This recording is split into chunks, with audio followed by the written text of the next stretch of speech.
لا ئێوارەیەکی دیکەی مانگی ڕەمەزان و لە ئێوارە 24ەوە ئەم کاتتان باش بۆ ئەم بەرنامەی ئەمڕۆشمان کۆمەڵێک بڕگە و بابەتی جیاوازمان بۆ ئامادەکردوون ئێوە شەتوان تا کۆتایی بینەرمان بن. لە مانگی ڕەمەزاندا و لە مزگەوتی گەورەی سلێمانی ڕۆژانە خواردن بۆ 1000 کەس دروست دەکرێت. ئەگەری نزمبوونەوەی ڕێژەی شەکرە لە خوێندا لە کاتی بەڕۆژوو بوون، چۆنیەتی خۆپاراستن و ڕێنمایە تەندروستیەکان. ئێوارە 24 دەبێتە میوانی هونەرمەندی کۆمەدی کورد عومەری کەریماغا.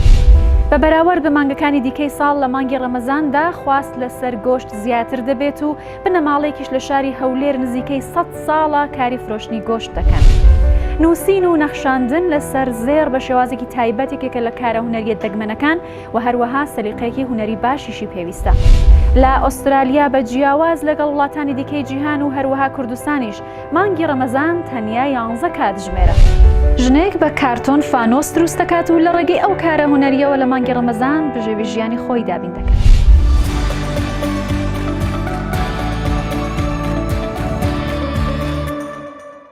لە بەرنامەی ئەمڕۆماندا سەردانێکی سلێمانی دەکەین. مزگەوتی گەورەی سلێمانی کە لەلایەن ئیبراهیم پاشای بابانەوە دروست کراوە، جگەلەوەی کە گەورەترین مزگەوتە لە سلێمانی، خەڵکێکی زۆر لە ناوەوەی کوردستان و دەرەوەی هەرێمی کوردستانیش ڕوو لەو مزگەوتە دەکەن بۆ خواپەرستی و هەروەها کۆمەڵێک کاری تایبەت. بەڵام لە مانگی ڕەمەزاندا ڕۆژانە خواردن بۆ 1000 کەس لەو مزگەوتە دروست دەکەن.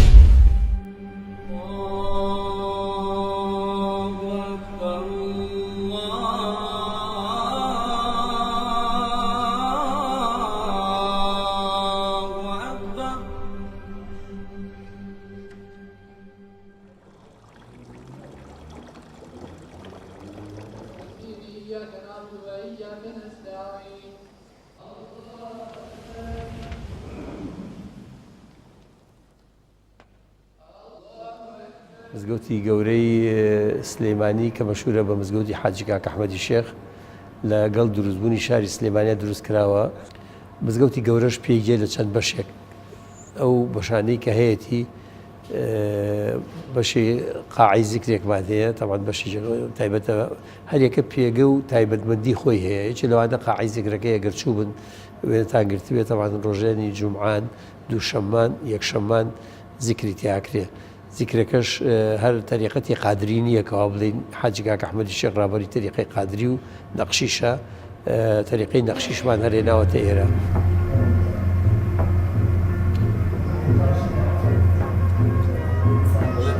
جومعان ختمەی زیکری قادریەکانە، تەمان قادریەکانیش بە هەموو نەوعەکەیەوانەی تر قادریش زۆرن، تەمان هەرێکە ڕۆڵێکی خۆی هەیە، بەڵام هەر هەمووشی سەرچاوەکەی بۆ لای خۆی گەورەجانێت، چ نەقشبەندی بێت، چ قادری بێت، چ تیجانی بێ و چ تەریقەکانی کە بێت. بەشی چێشخانەیەکیشمان هەیە. ئەم چێشخانە زمانی حەزەتی کاک ئەحمەدی شێخا تەوانەر هەبووە، دایمەزرانوە هەم بۆ قوتابیەکان، هەم بۆ نابیناکان، هەم بۆ فەقیر و هەژاری شاری سلێمانیش. ئەمە بەردەوام بوو تا ساڵی 1953 زمانی مامەسی عەبدوڵڵام و حەبسەخانی نەقیب. تەمان بردەکەیان ئەوەی فەرق نەبوو، شەو ڕۆژێکی فەرق بوو لە بینی سی عەبدوڵڵاش و حەبسەخانە لە مانگی 1953 دووچە عەمری خۆی کرد.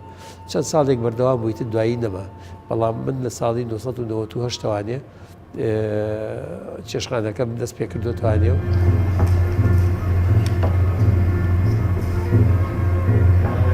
هەر لەگەڵ ئەو بەشانەی کە باسم کرد بەشی چشمانەیە هەر تایبەتمەندە بە ژنانەوە. ئۆگەستایی بینی تەمان هەندێکیانەوە تا بۆ زیارەت دێن بۆ بەرقەدی کاک ئەحمەد، هەندێکیشان هەم بۆ زیارەت دێن، هەم بۆ ئەوەی کە بحاوێنەوە تایە.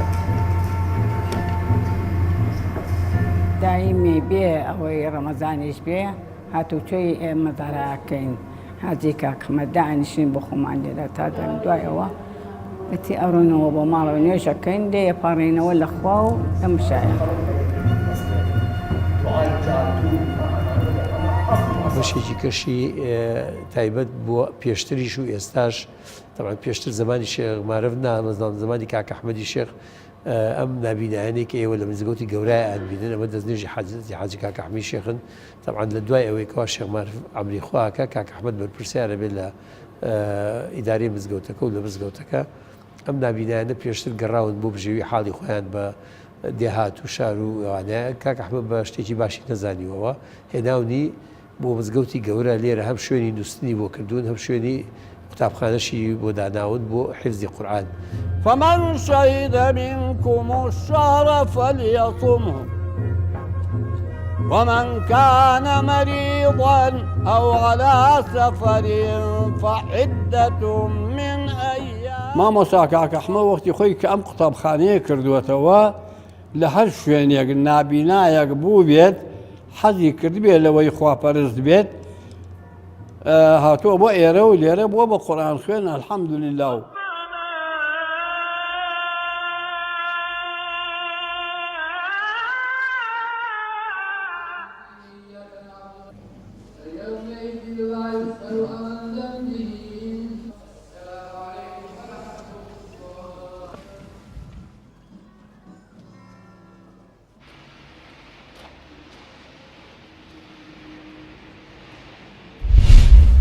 یەکێک لەو حاڵەتانەیە کە لە مانگی ڕەمەزان و لە کاتی بەڕۆژ و بووندا ئەگەری ڕوودانی هەیە نزمبوونەوەی شەکرەیە لە خوێندا واتە ڕێژەی شەکرە لە خوێندادا دەبەزێت بە تایبەتی لەو کەسانەی کە نەخۆشی شەکرەیان هەیە.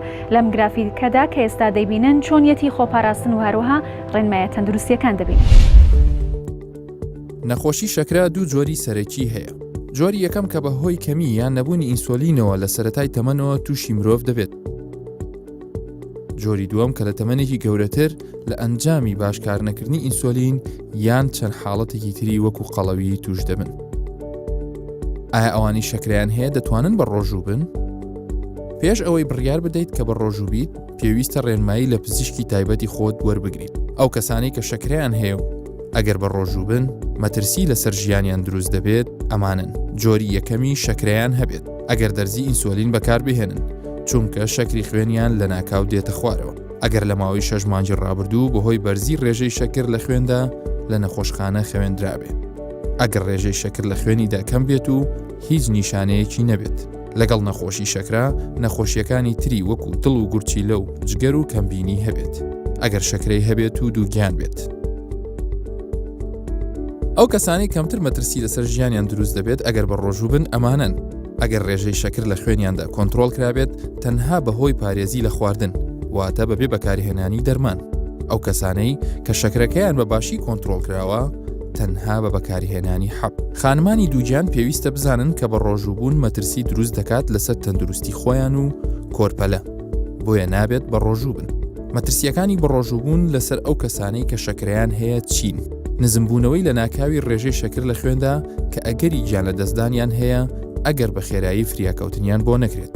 بەرزبوونەوەی لە ناکاوی ڕێژەی شەکر لە خوێندا بە تایبەتی لە کاتی بەربانکردنەوە.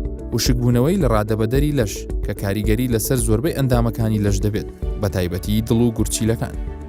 نیشانەکانی دابەزینی ڕێژەی شەکر لە خوێندا ئەمانن: ئارەقەکردن، سەرسوڕان و جێژبوون، لەرزینی دەست، هەستکردن بە برسێتی، هەستکردن بە ناڕەحەتی، سڕبوونی لێوەکان، زەرد هەڵگەڕانی پێست. تکایە ئەم نیشانانە بە هەند وەربگرە و داوای یارمەتی خێرا بکە.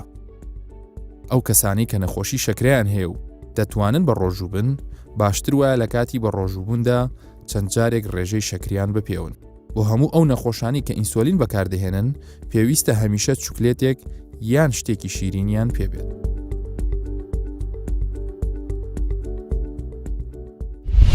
ئێوارە 24 هەر جارە دەبێتە میوانی هونەرمەندێکی کورد و گۆشێکی جیاواز لە ژیانی کۆمەڵایەتی هەروەها نەهێنیە تایبەتەکانی ژیانی ئەوتان پێدەناسێنێت.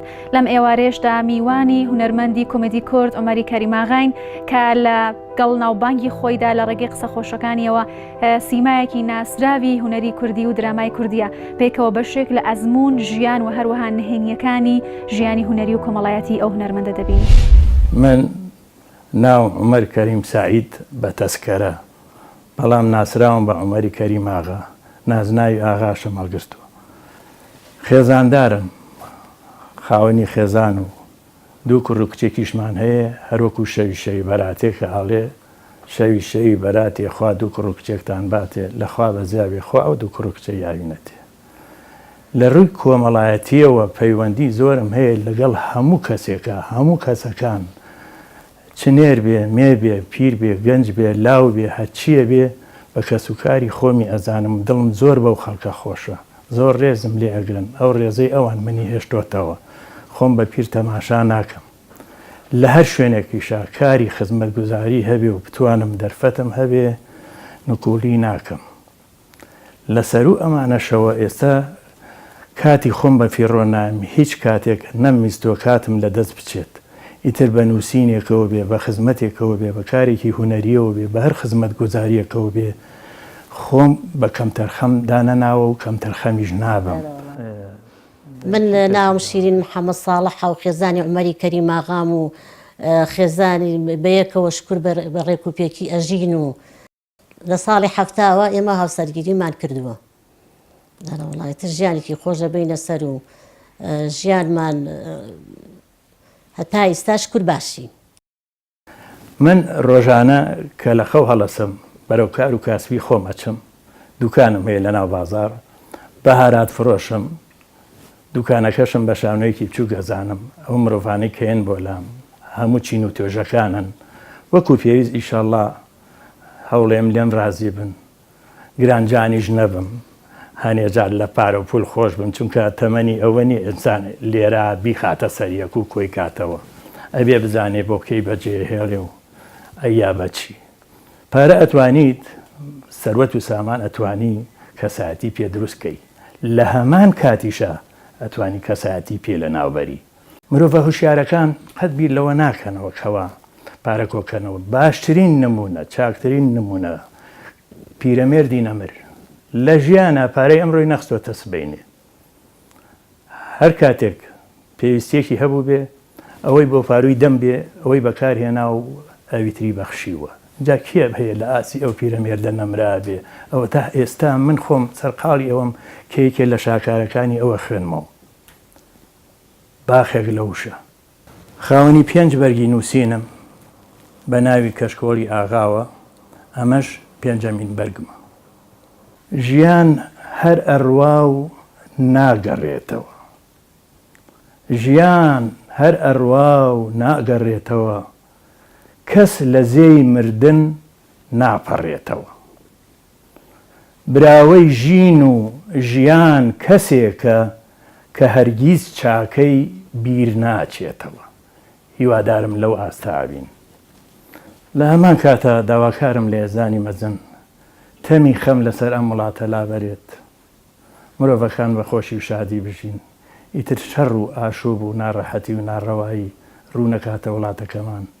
ژیان ئەوە ناهێنێ مرۆڤ لە ئاشوبا بێت، لە نەهامەتیا بێت، لە گیر و گرفتا بێ. هەموو ئەتوانین هاوکاریەک بین، لە هەر ئاستێکا بین یاخواوا بین. لەگەڵ هاتنی مانگی ڕەمەزان خواست لەسەر گۆشت زۆر زیاتر دەبێت. بنەماڵەیەکیش لە شاری هەولێر هەن کە نزیکەی 100 کاری فرۆشتنی گۆشت دەکەن. ئەوانی تر ڕاهاتوون لەسەر چۆنیەتی بڕین، دانان و چاکردنی گۆشت. جگە لەوەش ئەزمونێکی تەواویان لە دروستکردنی هەموو ئەو خواردنانە هەیە کە لە ڕێگەی گۆشتەوە دروست دەکرێت. با بێکەوە بەشێک لە ژیانی و بنەماڵەیە ببین.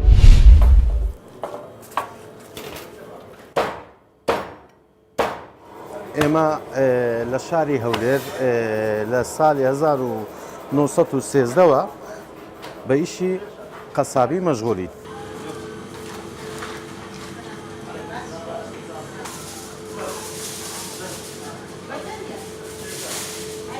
گۆشت 170 ئاوە، 170 ئاوە. ئەگەر ئەو گۆشتە زۆر ببرژێ واتە ئیستفادەت لێ نەکرد، گۆشت نابی وستێ، گۆشت دەبی هەندێک بەخیم بی، گۆشت دەبی کەم ببرژێ حتا ئیستفادەی لێ بکەیت.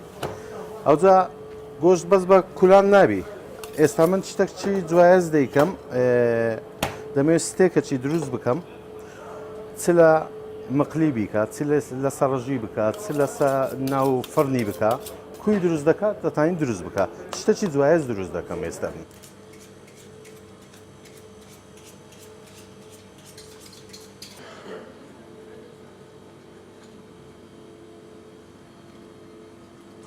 زۆر خەڵکەیە گۆشتی سۆر ناخۆ دەرێتن زەرەری هەیە. ئەوە باشترین مادەیە، باشترین ڤیتامینە لە ئینسانیەت، بەس بزانی کوولەی دەنەی.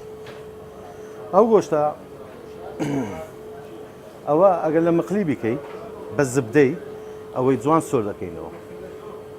ئەوەی لە ناو مقلی ئەوها بە خەفەفی دووجارەوە های لێ دەکەی، خێچی درشت لەگەلی لێ دەی، ئەوەی بخۆ سەعات 2 شەوێش بخۆ هیچ تەسیرت لێ ناکە.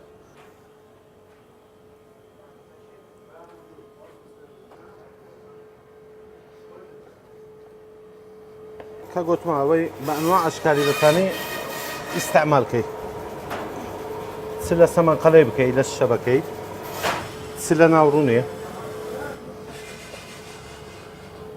بە هەوەسی خۆت دلت کوی بێ ئەو ئیشەیمەش بەرناکوە عیمارەتی دروست دەکات کەرکوز دەبی ئەو هەدا بندرە ئیمەش دەبی عینی تەوازن بیتن ئەو ئیشەکە ئەوها بە چاو دەیبینی وها احتیادی ڕێزی دەکەم ئەو ئیشەوەها ئاسان نییە خیبڕەی دەوێت خیبرەی باشی دەوێت هەتا ببێ ساحب ئەو معلوماتە ئەو جاوە سنێکەم حازر کرد زۆ دەبی جوانکاریەکی لێ بکەم جوانکاریەکی جوانی لێ بکەم حتا بەرچاو بیتن سەر لە مانگەکی پیرۆزین مانجی ڕەمەزان عامەتەن دەبی چتی جوایز بکەیت خواردنی فڕنی و چتی وەها بە گۆشتی سفرەکانی ڕەمەزان زۆر جوایزە یعنی بەڕاستی ئەوجا ئینسان ئەگە حەزی لێبی دەتانی جوانتریش بکە سوتمەند بیتن ئەمەش قەدەر ئیمکان ئاسانکاری لۆ هاوڵاتی خۆشەویستەکانمان دەکەین ئەوە ڕۆ ئەوەم دروست کردیە ستێکە یعنی گوتمانەوە ڕۆ ستێکمان دروست کرد ئەوە ئەگە لە مەخلی بکەیت مەسەن کە گوتمان بە زبدەی دەیکەی ئەوەت کە لە مەخلی کرد بە 5 دقەی دەردێ خلالی 5 دقەی سۆری دەکەیەوە دەردێ برژانە چ کەمی دەوێت ئەگەر لە فڕنی بکەیت بە 25 دقە 30 دقە خەلاص دەبێت لەسەر ڕژووی 8 دقەچی دەخوا ئەوە مەسافە چەندەی نەچکە گۆشتێکی زۆر زۆر نازکە ستێکە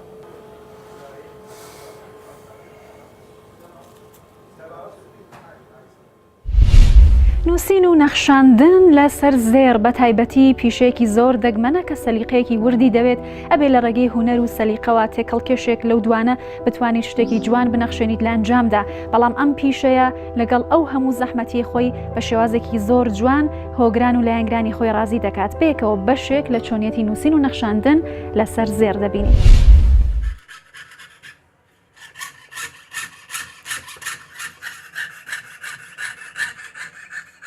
من سعدوڵڵا ئیبراهیم عوسمان ساڵی 93 لەگەڵ برایەکانم فێر ئەو ئیشەی بوونێ ئیشانەمان کرد دەستم بە ئیشانە کردین بەنسبەت خۆی ئەمە وەکو برایەکان من هاوکارمان وەستاوی بووینە ئەوەز ئەمە کاتی کاک تەڵەبەی قوتابی بووین جارجار داهاتین مەراحل بەس وەکو ڕسمی مەسەر ساڵی 93 دەستمان بە ویشەی کرد تامان ئەمە لە برایەکانمان فێربووینە ئەوەش لە خاڵەکانم ئەوش لە خاڵەکان یانمە وەکو بە سلسلە هاتینە خوارێ بەواسێ فچانەمە ئەوە خاین دەکەینەوە هەرچەند بخۆی هەر نەقز دەکات سەرەتام دەستم بە ویشانە کردیا ئیشی دروستکردنی بازن و گۆبەرۆک و عاشقمەند و ئەو کولتوری کوردەواریە ئەو شانمان دروست دەکرد پێش ئەو بابەتەنەمان دروست دەکرد بە ئێستا کردمانە ئیشی زیاتر نەخش و تەسمیم و دیزاین و شانە نووسینی ناوە نووسینی هەر شتێکە لەگوڵ دیکۆراتە تازدەیە ئەمە تازە وەکو بێشەی شێوازەکی عالەمیە لە هەموو جیانە مەسا ناوەشانە هەیە عادەتەن ناوی سادە کێستا مەسەن وەکو تەسمیمێکی عالەمیە لەگە کاری حەبەران پێکەوەینە ئەو تەسلیمەکە شتەکان دادنێ ئەمە لێ لە دێر تەخریمی دەکەین ئەجار بە زێربی یان بە زیوی حەسەب ئەو تەڵەبەی کە داوا دەکەین پێش ڕاپەڕین ئەو شتانە هەر نەبوو ئەو تەسمیشانە نەبوو بە حکمی ئێمە مەسەلەن هەرێم کوردستانی خۆمان زۆر عێلاقی لەگە دەری هەرێم هەر نەبوو بەدەستا بەواسەی مەسەلەن ئەو تۆڕە کۆمەڵایەتەکانە ئەنتەرنێت مەسەن هەم شتانەیە زیاتر خەڵک مەکۆری چاوکراوەتر بووە زیاتر ئەوانش جیلی گەنجانە زیلی گەنجەکان زیاتر حەزن لە تەسمی و شتەکانە ئەواتەنەمە دروست دەکەن چکە ڕەوازی لەسەرە و مەجموعەت شنێریش ئیش لەسەر دەکەین لە عینی وەختیشدا ئیشی قەدیمەکانی کوردەواری خۆشمان دەکەین بەس ئەوانە زیاترن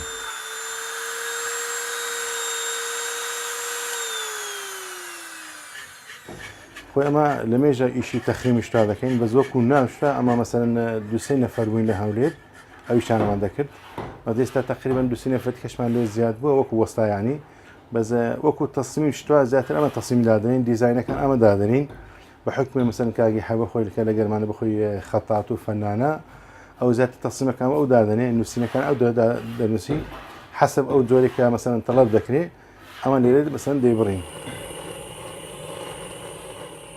طبعا تەسیمان زۆرە کابراک هەر فکرێکی هەبێ هەشتێکەبی شێوازی لەسەر وەرەقە نووسین زۆر فەرقیە لەسەر زێر نووسین کابرا مەسەن ئەو لەسەر وەرەقە دەنووسی ئەو حروفانە تەڵەن لەگەریک دەمز نەکرایە بەس وەکو کابر فکرەکە هەیتی ئەمە لەسەر فکرێوی تەسیمەچلو دادنی کاگەی حی مەسەلەن تەسیمەچلو وەکو مەسەلەن هاوشێویوی یان لەوی زۆر جوانتر ئەو مەسەلەن دروست دەکرێت هەشتا مەسەی کابرا بە خۆی تەسیمی هینە دەرێکاک لەسەر ئەو تەسیمە لەمان دروستکە ئەوشی لێ دروست دەکەین دەبێتە حەسەب ئەو کەسێک کە ڕەغبەتەکەی لەسەرە بە زۆربەی تەسیمەکان ئەمە بە خۆمان دادنین تەقریبەن 95 تەسیمەکان ئەمە خۆمان دادنین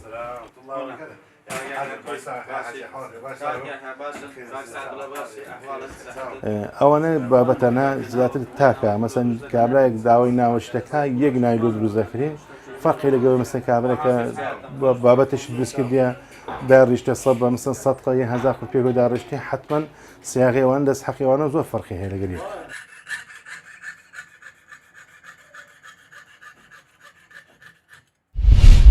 دەچینە وڵاتی ئوسترالیا کە تیایدا بە ڕۆژوبوون و مانگی ڕەمەزان تەنیا ماوەکەی 11 کاتژمێر و 20 خولەکە واتە لە جێگەی ئەو 30 ڕۆژەی کە لە وڵاتانی دیکەدا مانگی ڕەمەزان درێژە هەیە تەنیا 11 کاتژمێر و 30 خولەک خەڵک لەو وڵاتەدا بە ڕۆژوو دەبن مسلمانانی ئوسترالیاش دەڵێن کەش و هەوای ڕەمەزان لە ئوسترالیا زۆر جیاوازە لە شوێنەکانی دیکە بەیەکەوە چەندی منێک لە بە ڕۆژوبوون و مانگی ڕەمەزان لە ئوسترالیا دەبینی. ڕۆژوگرانی ڕۆژهەڵاتی ناوەڕاز لە کەش و هەوایەکی سەختدا ئەم ڕەمەزانە بەڕێ دەکەن چونکە پێویستە لەسەریان 16 کاتژمێر بە ڕۆژوو بن لە کەشێکدا کە زۆر جار پلەی گەرما سەر و 37 پلەی سەدیە بەڵام ڕەمەزان لە نیوەگۆی خواری و زەوی بە جۆرێکی دیکەیە چونکە مسلمانانی ئوسترالیا تەنها دوای 11 کاتژمێر و 20 خولەک لە بە ڕۆژووبوون بەربانگی ڕەمەزان دەکەنەوە کە ئەمەش کاتێکی کەمە و زۆر کەس دەتوانێت پابند بێت پێوەی.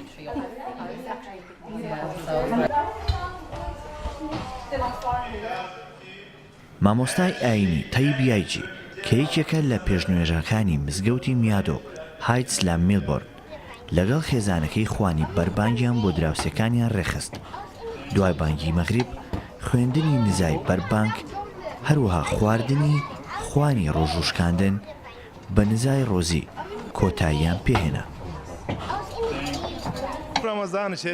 خوانی بەربانگ لەگەڵ هاوسێ و هاوڕێکانمان بووەتە هۆی شادومانیمان. ڕۆژوگرتن و بەربانگکردنەوە لە تاراوگا زۆر واتادارە چونکە هەموو جیهان دوای ئێمە بەربانگ دەکەنەوە. داواکارین خوای گەورە ڕۆژوەکانمان قبوڵ بکات و ئەم مانگە پیرۆزە بەخۆشی بەسەر بەرین.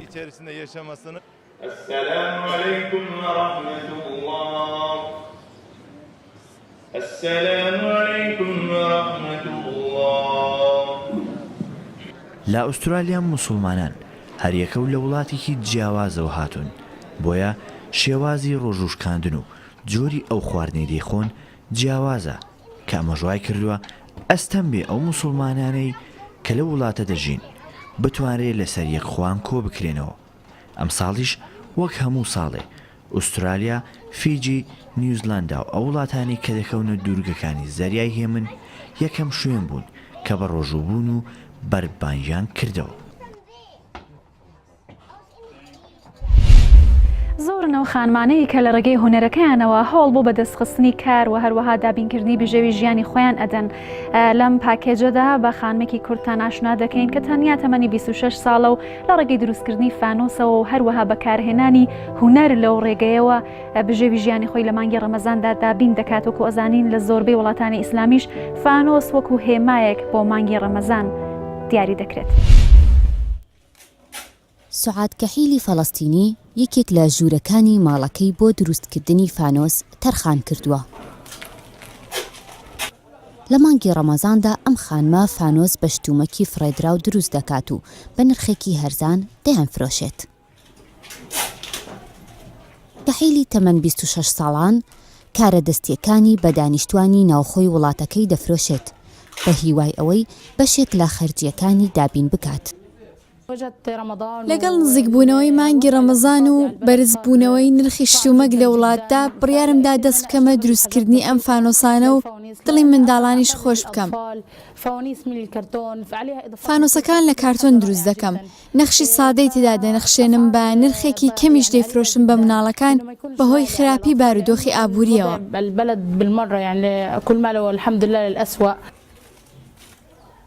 فانۆسەکان لە دوکانە بچووکەکەی کەحیلدا 10 بۆ 30 جۆر نەخشی جیا لە خۆ دەگرێت. نرخەکانیش لە نێوان 3 بۆ 8 دۆلاردایە. دایکی کەحیل یارمەتی دەدات لە دیزاینکردندا، بە تایبەتی بیرۆکەی لکاندنی کاغەزی ڕەنگاوڕەنگ کە پێویستی بە یارمەتیە.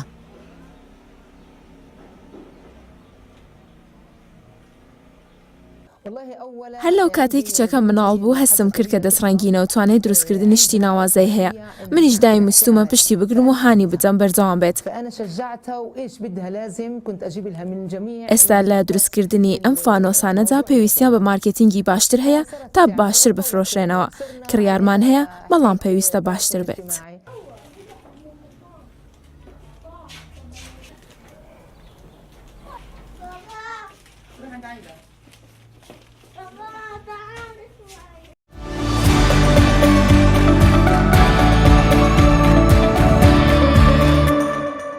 لە ئێوارێکی دیکەی مانگی ڕەمەزاندا لە کوردستان 24ەوە لەگەڵ ئێوە بووین. سپاس کە بینەری ئێوارە 24ن تا پێگەیشتنەوەی کتر هەر شاد و بەختەوەر بن.